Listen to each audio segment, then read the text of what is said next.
আপনি ফজরের নামাজ না পড়ে আপনার ছেলে ঘুমায়, আপনি মেনে নিলেন কিভাবে? আপনার মেয়ে 14 বছরের যুবতী সুন্দরী মেয়েটা এতটা টাইট কাপড় পরে, 8-7 কাপড় পরে, এতগুলো পাউডার সুনু ফেয়ার এন্ড লাভলি লাগাইয়া এ বুড়ি বাইরে যায়, আমনে মা তাকাইয়া রইছেন, আমনে যে মাতেন না যে জি কারে দেখাইতে যাও?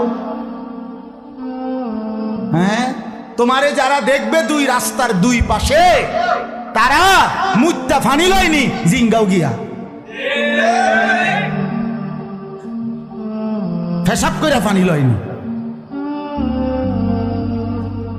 রাক্ষসের মতো যারা হা করে তাকিয়ে দেখে রাস্তার বেপর্দা বোনকে, ওই অপদার্থ, ওই অসভ্য, তাকে দেখার জন্য আপনি আপনার সামনে দিয়ে আপনার মেয়ে বেপর্দা বেহায়া বের হলো, আপনি মা না? আপনি বাবা না? আপনি আপনার সন্তান চিনেন না?